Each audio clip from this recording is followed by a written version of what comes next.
Welcome to फार्माकॉग्निटो। तो आज के मॉड्यूल में हम समझेंगे यूवी विजिबल स्पेक्ट्रोस्कोपी क्या होती है, इसके प्रिंसिपल क्या है और इलेक्ट्रॉनिक ट्रांजिशन क्या होता है। तो सबसे पहले स्टार्ट करते हैं यूवी विजिबल स्पेक्ट्रोस्कोपी से। ठीक है, तो यूवी विजिबल स्पेक्ट्रोस्कोपी एक एनालिटिकल टेक्निक है, ठीक है, जो एनालिसिस में यूज होती है किसी भी कंपाउंड के आइडेंटिफिकेशन में या फिर किसी भी कंपाउंड के कॉन्स्टिट्यूएंट्स में या फिर किसी कंपाउंड के स्ट्रक्चर को आइडेंटिफाई करने में ये टेक्निक यूज होती है। ये टेक्निक बहुत ज्यादा सिंपल है और बहुत वाइडली यूज्ड होती है ऑल अक्रॉस दी फार्मास्यूटिकल्स। चलिए अब स्टार्ट करते हैं यूवी विजिबल स्पेक्ट्रोस्कोपी है क्या असल में। ठीक है, तो बेसिकली ये एक टेक्निक है, ठीक है, जिसमें हम मेजर करते हैं एब्जॉर्प्शन को, क्योंकि यूवी विजिबल स्पेक्ट्रोस्कोपी किस प्रिंसिपल पे बेस्ड है, एब्जॉर्प्शन के। ठीक है, इसको और अच्छे समझते हैं डायग्राम के थ्रू। मान लीजिए ये एक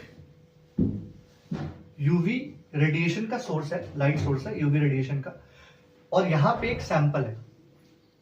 ठीक है, यहां पे एक सैंपल है और इस सैंपल में मॉलिक्यूल्स है। क्लियर हुआ? अब जब भी ये रेडिएशन इस सैंपल पे पड़ेगी तो इस जो सैंपल के अंदर मॉलिक्यूल है इस रेडिएशन को क्या करेंगे, एब्जॉर्ब करेंगे, और एब्जॉर्ब करते ही ये ग्राउंड स्टेज से एक्साइटेड स्टेज के थ्रू मूव करेंगे। ग्राउंड स्टेज से एक्साइटेड स्टेज के थ्रू तरफ मूव करेंगे, क्योंकि एनर्जी को ये एब्जॉर्ब कर रहे हैं। लास्ट क्लास में हमने पढ़ा था कि मैटर और इलेक्ट्रोमैग्नेटिक रेडिएशन जब आपस में इंटरैक्ट करते हैं तो तीन तरीके के रिस्पॉन्स शो होते हैं, एब्जॉर्प्शन, एमिशन और स्कैटरिंग। तो अल्ट्रावायलेट विजिबल स्पेक्ट्रोस्कोपी एब्जॉर्प्शन के प्रिंसिपल पे बेस्ड है। तो एब्जॉर्प्शन में क्या बताया था मैंने कि जब भी कोई रेडिएशन किसी पार्टिकल में पड़ेगी तो उस रेडिएशन को पार्टिकल एब्जॉर्ब करेगा और ग्राउंड स्टेज से एक्साइटेड स्टेज की तरफ मूव करेगा। ठीक है, तो ये तो हो गया रिस्पॉन्स किस पे, एब्जॉर्प्शन पे। अब कुछ रेडिएशन एब्जॉर्ब होंगी, कुछ रेडिएशन इस सैंपल्स के थ्रू पास हो जाएंगी, ट्रांसमिट हो जाएंगी बिना एब्जॉर्प्शन के। और जितनी रेडिएशन पास हो रही है इसी को डिटेक्ट करके एक ग्राफ जनरेट होगा, और इसी ग्राफ से हम पता लगा पाएंगे कि सैंपल का कंसंट्रेशन क्या है, सैंपल का कंसंट्रेशन क्या है। इसी टेक्निक को हम यूवी विजिबल स्पेक्ट्रोस्कोपी कहते हैं। आई होप आपको समझ में आया होगा।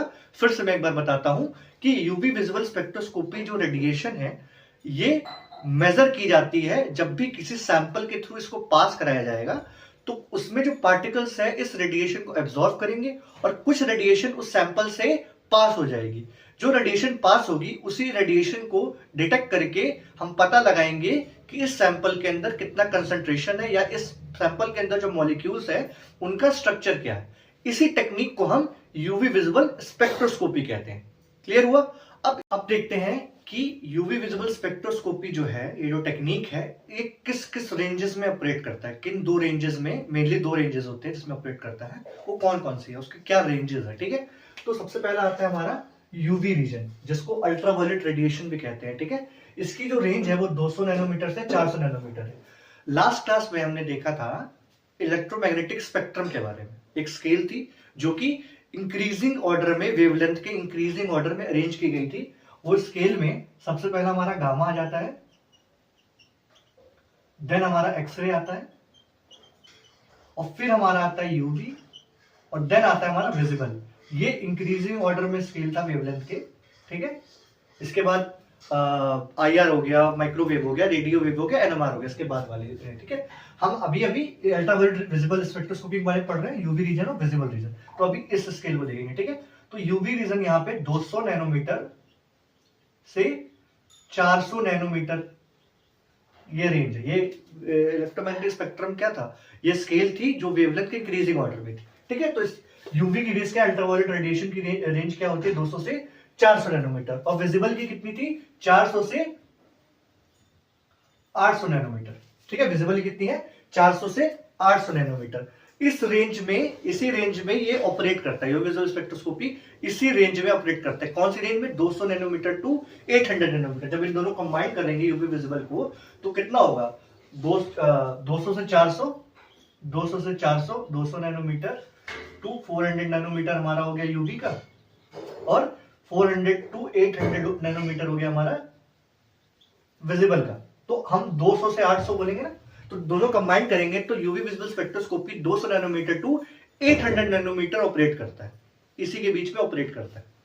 अब यूवी विजिबल रीजन में आप ध्यान देंगे तो इसमें नियर यूवी और फार यूवी का टर्म यूज हुआ है। नियर यूवी क्या है, इस रेंज के जितने पास रहेगा उसको नियर यूवी बोलेंगे, और इस रेंज के बिलो जब 200 नैनोमीटर रहता है उसको फार यूवी बोलेंगे। जो फार यूवी है बहुत रेयरली यूज होता है ड्यू टू एयर अब्जॉर्प्शन, क्योंकि एयर की भी अब्जॉर्प्शन हो जाती है, इसकी वजह से ये फार यूवी बिलो 200 नैनोमीटर चला जाता है, इसलिए बहुत रेयरली यूज होता है। ठीक है, बाकी हमारा जो मोस्टली जितने भी फार्मास्यूटिकल एनालिसिस है वो हमारे यूवी विजिबल स्पेक्ट्रोस्कोपी के थ्रू ही ऑपरेट किए जाते हैं 200 से 800 नैनोमीटर के बीच में। तो ये पूरी रेंजेस है यूवी विजिबल स्पेक्ट्रोस्कोपी का। क्लियर हुआ? विजिबल रेंज की बात करें तो ये एक ऐसी लाइट रेंज है लाइट की जो ह्यूमन आई से विजिबल होती है, ह्यूमन आई से विजिबल होती है, और इसी रेंज में अलग अलग वेवलेंथ पे अलग अलग कलर शो होते हैं। आपने विबग्योर का नाम सुना होगा, विबग्योर का, ठीक है, विबग्योर, ये बहुत इंपॉर्टेंट है, violet, indigo, blue, green, yellow, orange और रेड। इसको याद रखिएगा जब हम शिफ्ट पढ़ेंगे, रेड और ब्लू शिफ्ट पढ़ेंगे, तो ये विबग्योर जो टर्म है, ये जो विजिबल रेंज का अलग अलग वेवलेंथ पे अलग अलग कलर शो होता है, अलग अलग, तो जब हम शिफ्ट पढ़ेंगे तो वहां पे बहुत काम आएगा। ठीक है, तो इसको याद रखिएगा। तो हमने रेंजेस देख लिए यूवी रीजन में 200 से 400 नैनोमीटर और विजिबल रेंज 400 से 800 नैनोमीटर। क्लियर हुआ? जितने भी फार्मास्यूटिकल्स ड्रग्स हैं वो इसी रेंज में एनालाइज होते हैं, एनालिसिस होती है इसी रेंज में 200 से 800 नैनोमीटर, मोस्टली इसी रेंज में यूज होता है। क्लियर हुआ? अब देखते हैं कि यूवी विजिबल स्पेक्ट्रोस्कोपी है कौन कौन से कंपाउंड्स को डिटेक्ट कर सकता है। ठीक है, इसको देखते हैं। तो ये एग्जांपल से कुछ, सबसे पहले कॉन्जुगेटेड सिस्टम आता है। Conjugated system basically, for example carbon single bond, double bond, single bond, double bond, तो alternative single bond double bond वाले सिस्टम्स को कॉन्जुगेटेड सिस्टम कहते हैं। इसका बहुत इजी एग्जांपल है, जैसे बेंजीन, नेप्थलीन, एंथ्रासीन, ये सब सारे हमारे कॉन्जुगेटेड सिस्टम में आते हैं। Next is aromatic compound. जो भी कंपाउंड्स में बेंजीन रिंग है, इंक्लूड है, वो सारे हमारे एरोमेटिक कंपाउंड्स होते हैं। जैसे फिनॉल हो गया या फिर पैरासीटामोल हो गया, ये सब सारे हमारे एरोमेटिक कंपाउंड्स के अंडर आते हैं। और एरोमेटिक कंपाउंड्स सबसे ज्यादा यूज होता है हमारे फार्मास्यूटिकल ड्रग्स की प्रिपरेशन में। ठीक है, ये बहुत इंपॉर्टेंट कंपाउंड्स है। नेक्स्ट आते हैं हमारे compounds with multiple bonds. Multiple bonds यानी जैसे कार्बोनिल कंपाउंड हो गया, कार्बन कार्बन डबल बॉन्ड हो गया, कार्बन नाइट्रोजन डबल बॉन्ड हो गया, या एजो कंपाउंड्स हो गए। ये सब सारे कंपाउंड्स आते हैं कंपाउंड्स विद मल्टीपल बॉन्ड्स के अंदर। क्लियर हुआ? अब compounds with non bonding electron में हमारे आ जाते हैं ऑक्सीजन, नाइट्रोजन, जितने भी हैलोजेंस हैं जैसे आयोडीन, ब्रोमीन, ये सब सारे हाइड्रोजन्स हैं, ये सब सारे आ जाते हैं हमारे compounds with non bonding electrons. Clear हुआ? अब कलर्ड कंपाउंड, कलर्ड कंपाउंड में हमारे जितने भी डाई हैं, ठीक है, मेटल कॉम्प्लेक्सेस हैं, हमारे मेटल कॉम्प्लेक्सेस हैं, या फिर क्लोरोफिल, हीमोग्लोबिन या क्लोरोफिल, ये सब जो भी चीजें हैं इसको डिटेक्ट करने में भी यूजफुल है। जो भी हमारे कलर्ड कंपाउंड है, जो कलर दें, उनको भी डिटेक्ट कर पाता है यूवी। ठीक है, एक चीज याद रखिएगा, जितने भी अनसैचुरेटेड कंपाउंड्स हैं उसको ही यूवी विजिबल स्पेक्ट्रोस्कोपी डिटेक्ट कर सकता है, लेकिन जितने भी सैचुरेटेड कंपाउंड्स हैं, फॉर एग्जांपल एल्केन हो गया, इसको UV visible spectroscopy directly detect नहीं कर सकता। क्लियर हुआ? चलिए पढ़ते हैं इलेक्ट्रॉनिक ट्रांजिशन क्या होता है। ठीक है, तो हम पढ़ रहे हैं UV visible spectroscopy. UV visible spectroscopy का प्रिंसिपल किस पे बेस्ड है? एब्जॉर्प्शन पे। ठीक है, तो इलेक्ट्रॉनिक ट्रांजिशन को समझने के लिए हमको यूवी विजिबल स्पेक्ट्रोस्कोपी का जो प्रिंसिपल था एब्जॉर्प्शन का, उसको दोबारा से देखना होगा। इलेक्ट्रॉनिक ट्रांजिशन ये बोलता है कि जब भी किसी पार्टिकल पे रेडिएशन पड़ती है तो वो पार्टिकल एनर्जी को एब्जॉर्व करता है, एनर्जी को एब्जॉर्व करके वो ग्राउंड स्टेट से एक्साइटेड स्टेट की तरफ मूव करता है। इसी मूवमेंट को, लोअर टू हायर, इसी मूवमेंट को हम इलेक्ट्रॉनिक ट्रांजिशन बोलते हैं। ठीक है, मान लीजिए कोई पार्टिकल है, ठीक है, उस पर रेडिएशन पड़ रही है, ठीक है, तो वो ग्राउंड स्टेज से एक्साइटेड स्टेज की तरफ मूव करेगा। ये जो मूवमेंट है, इसी चीज को हम इलेक्ट्रॉनिक ट्रांजिशन बोलते हैं। क्लियर हुआ? तो ग्राउंड स्टेज में जो मॉलिक्यूल रहते हैं वो स्टेबल होते हैं और एक्साइटेड स्टेज में जाते ही अनस्टेबल हो जाते हैं। ठीक है, ग्राउंड स्टेज को हम होमो भी बोलते हैं। होमो यानी हाईएस्ट ऑक्युपाइड मॉलिक्यूलर ऑर्बिटल, और एक्साइटेड स्टेट को हम लूमो बोलते हैं, जिसका फुल फॉर्म है लोवेस्ट अनऑक्युपाइड मॉलिक्यूलर ऑर्बिटल। इस चीज को हम इस तरह समझते हैं, मान लीजिए ये ग्राउंड स्टेट है, ग्राउंड स्टेट में होमो के पास 2 इलेक्ट्रॉन्स है, ठीक है, होमो के पास 2 इलेक्ट्रॉन्स है और दोनों इस शेल में फुल है, ये शेल पूरा फुल है 2 इलेक्ट्रॉन से, ठीक है। जब ये ग्राउंड स्टेट से एक्साइटेड स्टेट की तरफ जाता है, ठीक है, तो इसके पास जब 2 इलेक्ट्रॉन रखने की कैपेसिटी थी, लेकिन ये सिर्फ एक एक रख रहा है, तो ये स्टेबल से अनस्टेबल कर रहा है अपने आप को। एनर्जी जब भी एब्जॉर्ब कर रहा है तो ये होमो से लोमो की तरफ जा रहा है। जब इस सेल में 2 इलेक्ट्रॉन रखने की कैपेसिटी है, लेकिन ये एक्साइटेड पे जाके सिंगल सिंगल इलेक्ट्रॉन अपने पास रख के अनस्टेबल अपने आप को कर रहा है। तो ठीक है, तो ग्राउंड स्टेज क्या हो गया? होमो, हाईएस्ट ऑक्युपाइड मॉलिक्यूलर ऑर्बिटल। और जब ये एक्साइटेड में जा रहा है तो लूमो में कन्वर्ट हो जा रहा है, यानी अनस्टेबल में कन्वर्ट हो जा रहा है। LUMO will form lowest unoccupied molecular orbital. यहाँ पे अनऑक्युपाइड है ना इलेक्ट्रॉन, तो इसको अनऑक्युपाइड मॉलिक्यूलर ऑर्बिटल कहते हैं, ठीक है। तो समझ में आ गया इलेक्ट्रॉन डोनेशन क्या है? जब कोई मॉलिक्यूल अब एनर्जी को एब्जॉर्ब करके, यानी यूवी विजिबल स्पेक्ट्रोस्कोपी हम पढ़ रहे हैं, यूवी रेडिएशन को एब्जॉर्ब करके या विजिबल रेडिएशन को एब्जॉर्ब करके ग्राउंड स्टेट से एक्साइटेड स्टेट में मूव होता है, इस चीज को हम इलेक्ट्रॉनिक ट्रांजिशन बोलते हैं। अब इसको हम ग्राफ से समझते हैं, ठीक है। ये मान लीजिए हमारा ग्राउंड स्टेट है और ये हमारा एक्साइटेड स्टेट है, और एनर्जी धीरे धीरे यहाँ पे बढ़ रही है, एनर्जी धीरे धीरे इंक्रीज हो रही है। क्लियर हुआ? अब ये ग्राफ में आप देखेंगे तो ये तीनों सिग्मा, पाई और नॉन बॉन्डिंग, सिग्मा, सिग्मा, पाई और नॉन बॉन्डिंग, ये हमारे आते हैं हमारे होमो में। ये तीनों जो हैं हमारे होमो में आते हैं।